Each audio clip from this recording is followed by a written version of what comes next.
Good evening. For the last couple of months, I was thinking about coming out with this video. It is my personal thought.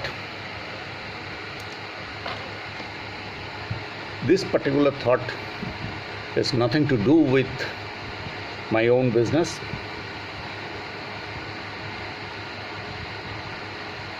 As an close observant of the society and the political system, this is purely my own observation. I own it and I am responsible of what I said, but what you understood, it is none of my business. You see that in our preamble of a constitution says that irrespective of caste, creed and religion, we are all equal. Even after 70 years, we see that there is a reservation policy. What is the ground of that reservation policy? Uplift the other section of the society who are not the upper caste people. So give them reservation in education, give them reservation in job, give them reservation in everywhere. But what is the consequences? Any sociologist who is doing this research work over the years will agree with me that because of this reservation policy, there is a deep-rooted discontentment among the educated youths. Now, what is the meaning of this preamble then?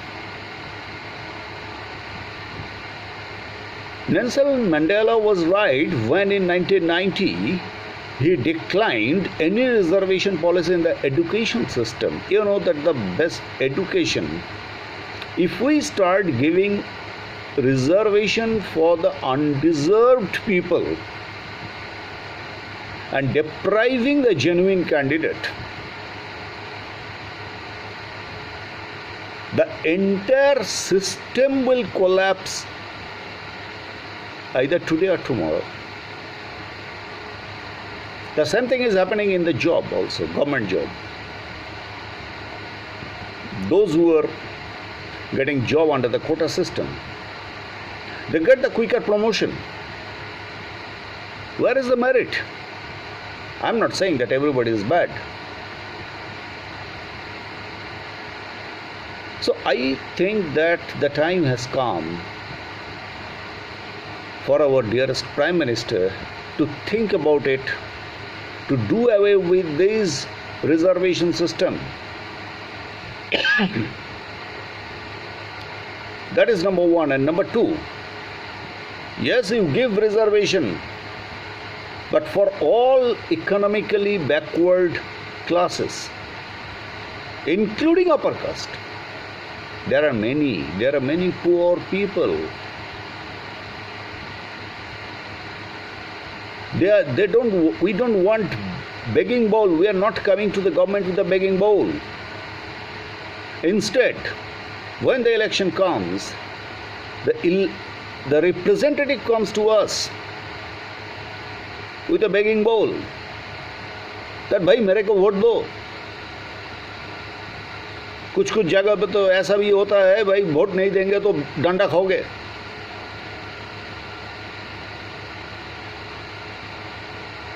If you are lucky, you will survive. If not, then तुम्हारा dead body का ऊपर भी politics होगा. होता है. So where do we go? The important factor is that in our country, in the name of serving our constitution, we have so many parties. Perhaps you add on all the other countries' political parties, it cannot be equated. We have so much of parties. What do they do? Are they really serving their country? हम लोग जिधर भी जाते हैं, भाई तुम किधर का हो, हम मराठी हूँ, हम गुजराती हूँ, हम पंजाब से आया हूँ. Bloody, there is no Indian. Secondly, coming to the parliament, at whose cost the parliament runs? It is a taxpayer money. My question is that why the parliament will be disrupted in the name of democracy. We don't want this kind of democracy. We want the parliament to be functional fully. If anybody or any political party is disturbing the parliamentary procedure, they should be punished. They are getting a lot of money. They should not get that payment. This is very, very important. Parliament is a very serious business. And the people representatives must be accountable and responsible for their action or inaction. If not, then there will be a day when people will say that we will not vote for you.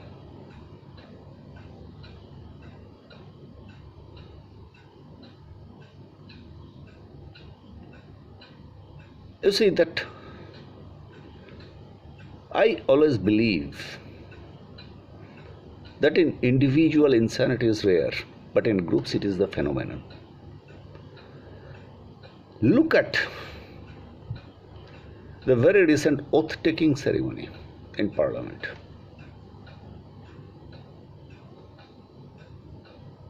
Somebody is saying Jai Sri Ram. Somebody is saying Bharat Mata ki Jai. Somebody says Allahu Akbar. But bloody, this is a parliament. It is not your place for worship.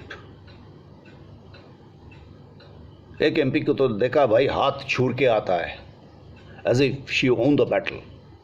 रानी लक्ष्मीबाई. क्या हो रहा है?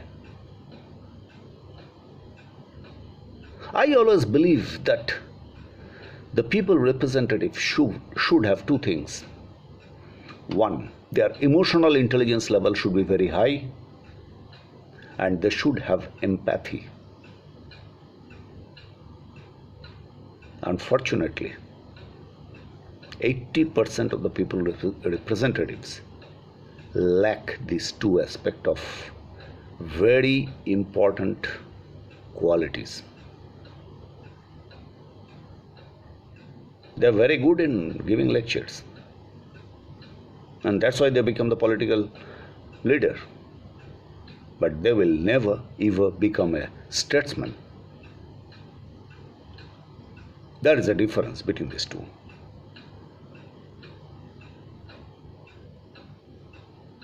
So coming back, another important issue. Please don't give reservation to education.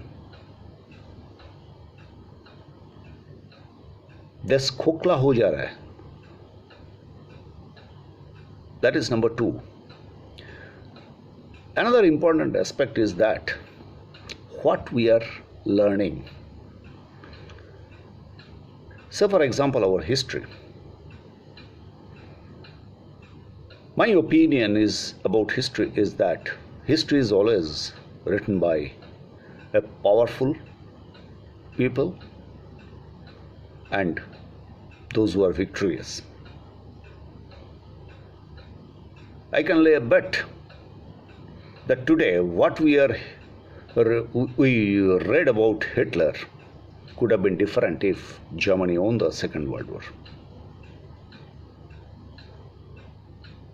Even after declassification of the CIA and MI6, we came to know that Hitler and Eva Braun didn't commit suicide in their bunker. They died in 1965 in Argentina. Now, what history we want to believe?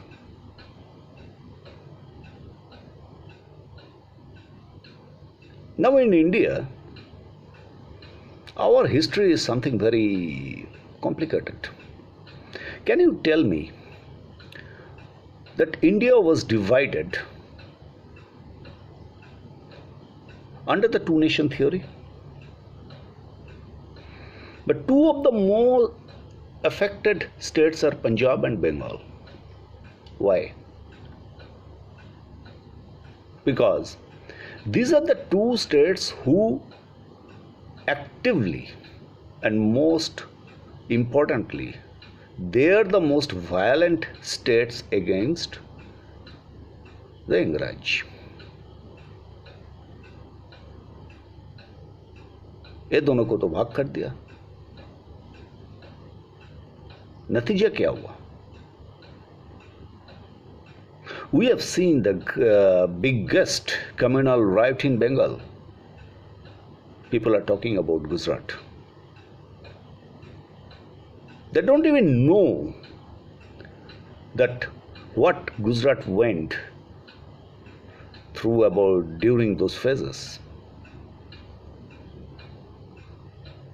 I think that there are many people who were there at that point of time, very level-headed people. They can tell that there is parallel economy,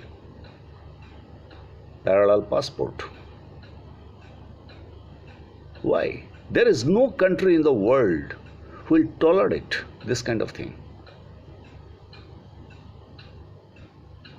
The people who are talking about that peaceful coexistence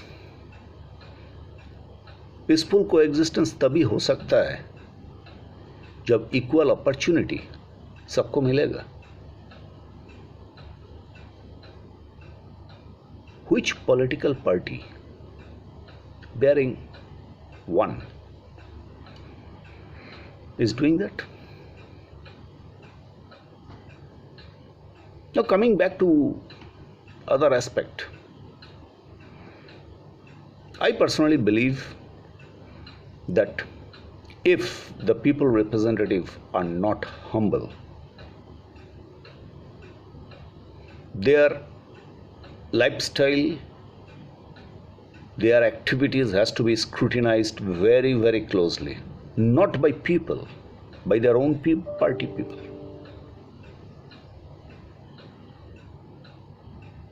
How come a councillor become a crorepati within 5 years? अंगूठी छप मारता है. Now that creates a discontentment into the society.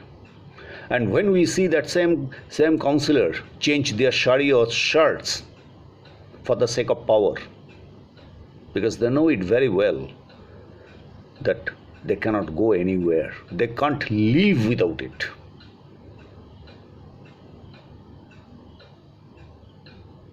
And we don't want the 2 rupees rice. We want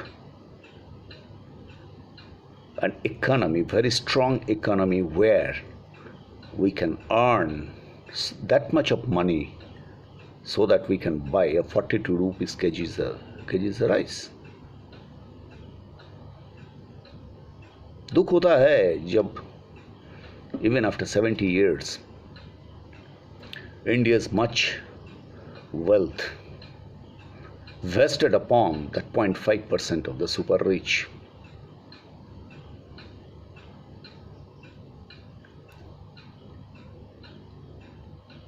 The communism was somewhat theoretically very good, practically impossible. Why I am saying that? You know, the biggest ism is the individualism. If today you are enjoying certain power because you are the party president or whatever it is, you always want to enjoy that power. If not, then Stalin wouldn't have killed his own people. If it is not, then Mao Zedong wouldn't have killed his own people. If it is not, then North Korea wouldn't have been what it is today. If not, the communism is just abolished from this world. Theory is always good as long as you can implement it well. But to implement, you need a very strong character, very strong statesman, and an educated society.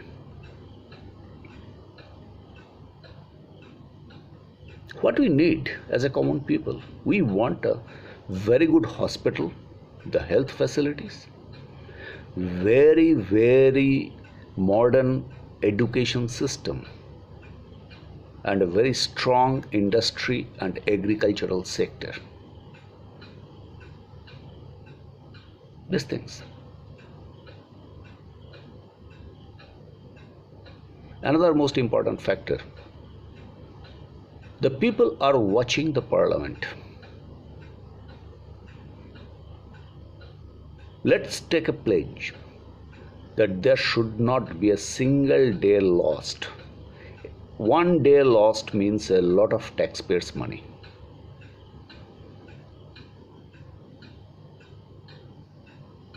And that money should be deducted from that political party and from that particular person who started creating the trouble. We don't want that our parliament will become a laughing stock because of some inefficient and illiterate people, uncultured people. No, we don't want that kind of system. Coming back to the civil society, intellectual. What kind of intellectual? I don't write a poem, I don't write anything. But I earn my livelihood by putting my brain. Am I not intellectual? A doctor is not an intellectual, only a painter or a film star. They are the intellectual. It's beyond of my thinking ability. Maybe I'm stupid.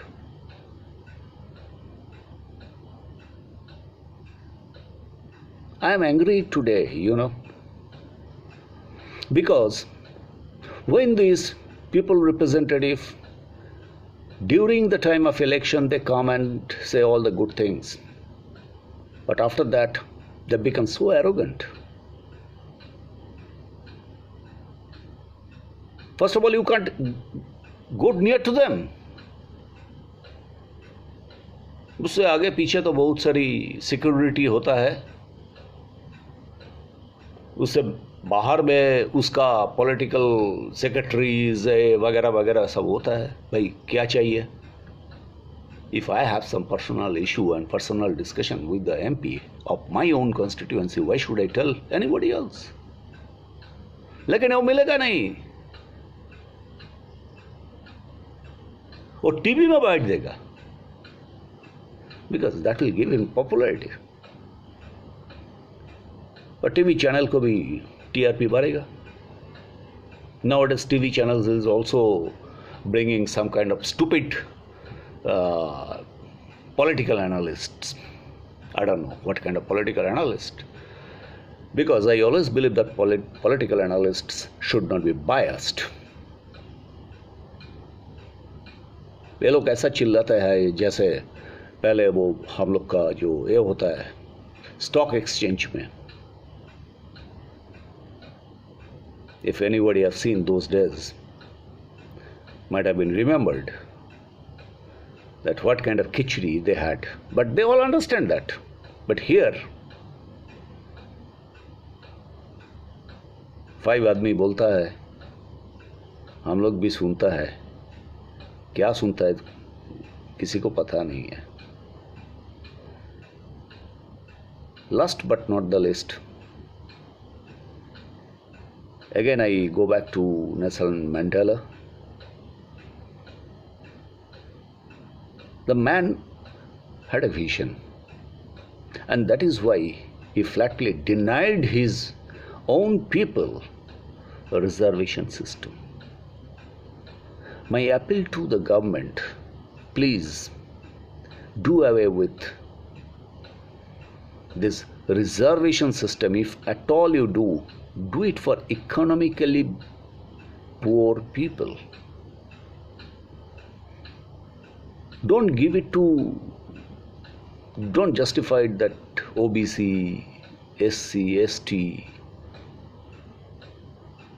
minority. No, even among the majority there is a lot of poor people. Please. And create a kind of economy where the mother industry can grow and flourish. If the mother industry cannot grow, the allied and ancillary industry cannot survive. And above all, be the people's government, not the party's government. Even all the members who have been elected, you are serving not only to your constituency, to our country. Don't say that, okay, I belongs to that party. When you enter into a parliament, you are an Indian. Remember that. And serve and see the things from the India's point of view, not the very narrow political point of view, party's point of view. That is my only appeal. I am responsible of what I said, but what you understood, it is none of my business. I speak straight. I also believe in a particular political theory, and that's why I mentioned that Bengal and Punjab are the worst affected. When the Pakistan was born, and Bengal particularly witnessed the biggest political or the communal violence in the country. Perhaps we are witnessing much more. Thank you.